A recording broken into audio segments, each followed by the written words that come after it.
Hi everyone, today I'm going to show you the baker's challenge, the French macaron.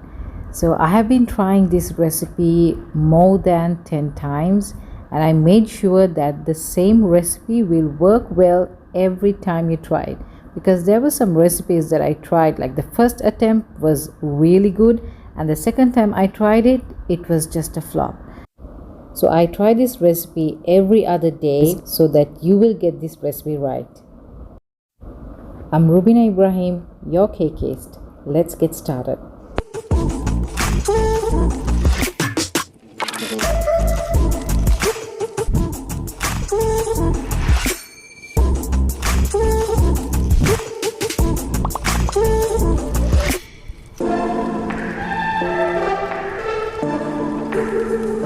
So let me talk you through the ingredient list. Here I have 3 egg whites that's aged. I kept it in the fridge overnight and I then brought it to room temperature.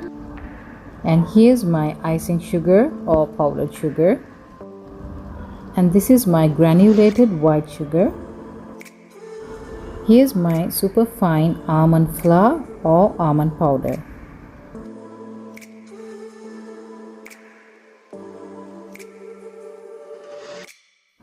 And here I'm using Wilton meringue powder to stabilize the egg whites. And here I'm using Wilton gel colors. Try to use the gel colors rather than using liquid food coloring for the macarons, because liquid food colorings can change the consistency of the macaron batter. So that's it for our ingredients. Here I have my piping bag with the round coupler for the piping.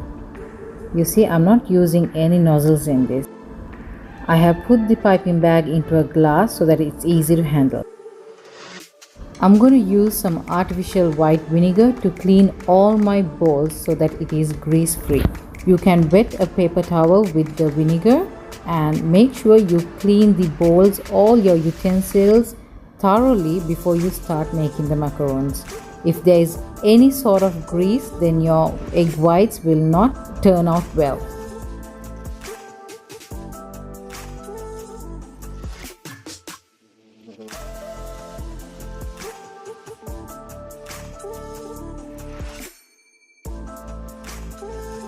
Step 1 is to blend the almond powder with the icing sugar.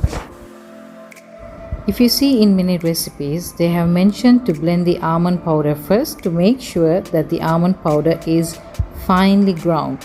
But it doesn't make any sense, because if you grind the almond powder by itself, it's going to ooze out its oil, which we don't want it to happen at this point at all.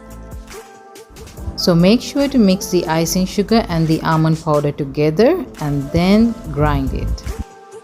So have a look at this. It looks so finely powdered and well mixed. But yet we are not ready to take a chance. We have to sift this at least 2 times to make sure there's no big granules of almond powder in the mixture. If you're too lazy, you might even not want to sift this twice. But trust me, if you want a smooth top on your macarons, then take your time and sift this mixture at least 2 to 3 times. Can you see there are some still, even after blending, there are still some of these almond granules in this mixture.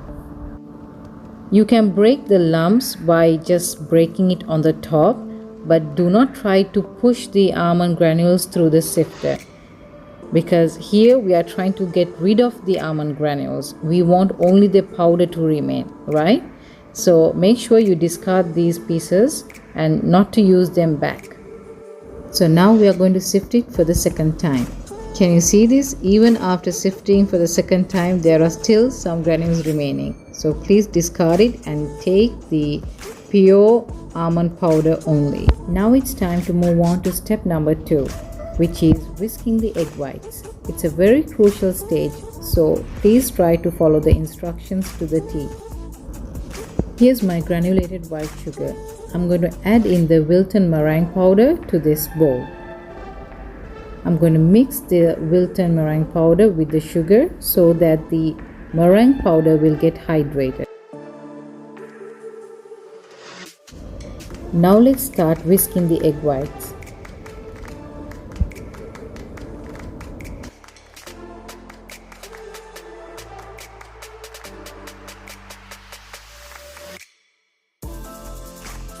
Whisk until you form big bubbles. Can you see these big bubbles?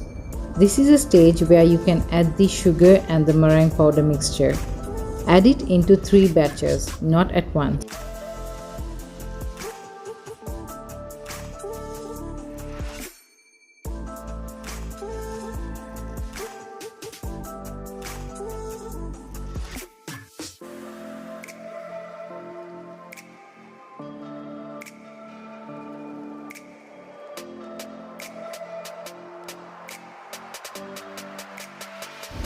Beat on medium speed until you get these soft peaks.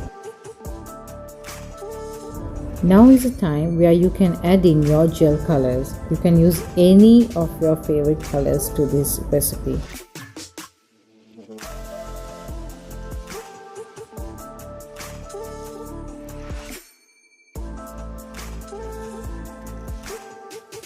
Now you start beating your egg whites until you achieve a stiff peak. Once you reach to the stiff peak stage, you will see your meringue starts to shine. This shine is what the macarons get once it's baked, so please don't skip this stage. Beat it until you get a shine. You can also test your meringue if it's stiff enough by turning the bowl upside down.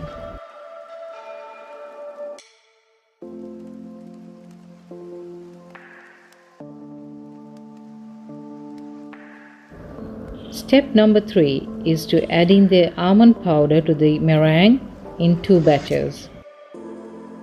This is another crucial stage, mixing in the almond flour to the meringue. You have to be very careful in doing this because you don't want to deflate the meringue by mixing the almond flour. So you just go round and around just like a washing machine motion. At this stage you might even feel like nothing is happening, but trust me, it is getting mixed well. The almond flour is getting moist by the meringue little by little. If I had to tell you an example, it's like you're coating some breadcrumbs on a cutlet.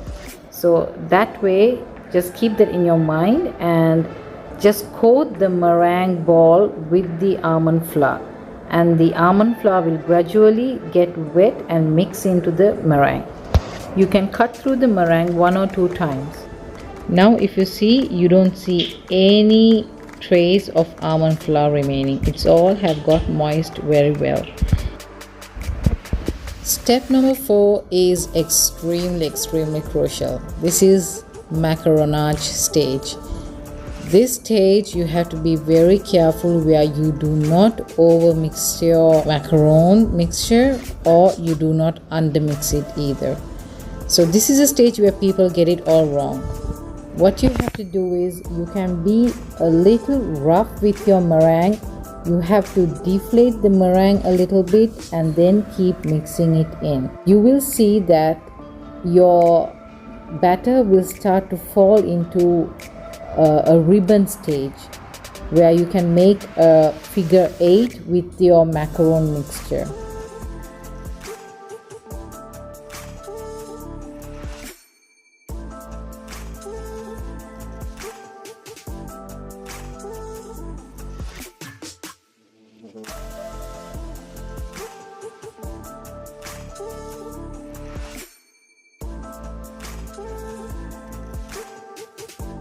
So basically you have to keep mixing the macaron batter until you are able to create the figure 8 or until your batter comes into a ribbon stage.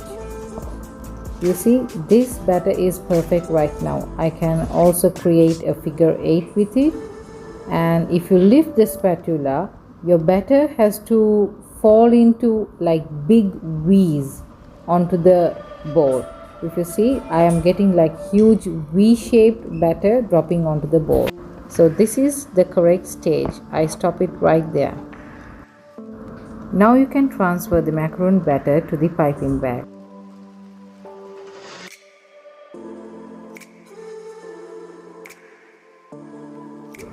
Step 5. Let's start piping the macarons. I'm going to show you how to bake the macarons on a baking tray with the parchment paper on. So for this you need to turn the baking tray upside down. Why? Because if you see, there is a lip around the baking tray.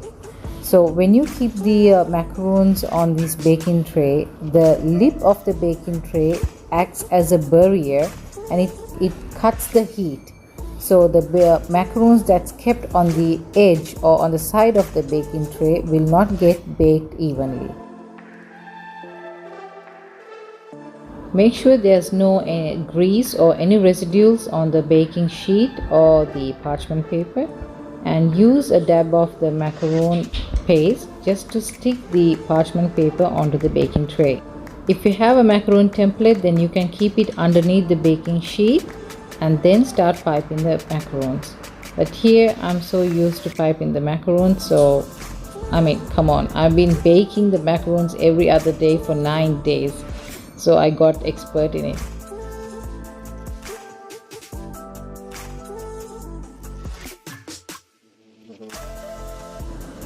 So once you finish piping, you will have to tap the pan on all 4 sides at least 4 to 5 times.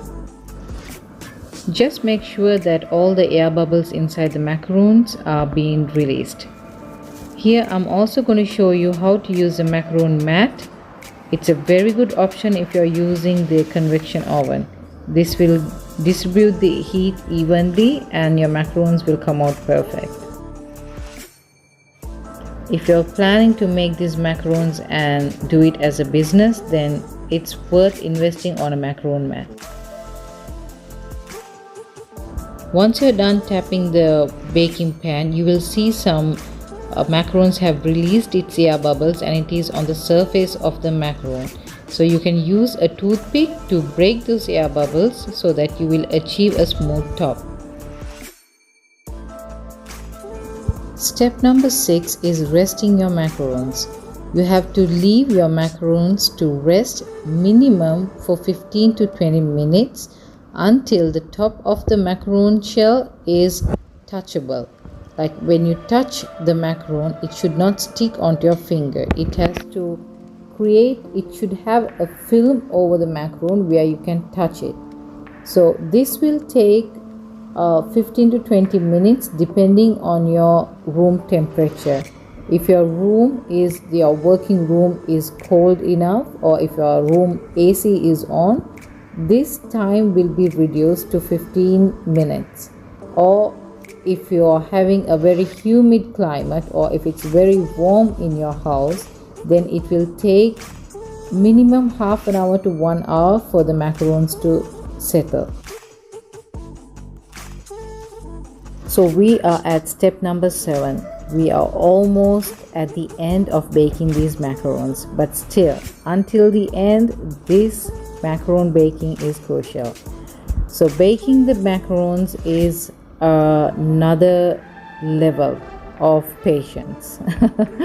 So you have to first preheat your oven on 180, and then you have to, after 2 minutes, you have to vent your oven by opening the oven door and closing it. And if you're using a gas oven, make sure to rotate the baking pan halfway through baking. After nearly 20 minutes of baking, your macarons are ready. Keep in mind the baking time depends on the oven that you use. Especially if you're using a gas oven, the baking time takes longer than the electric oven.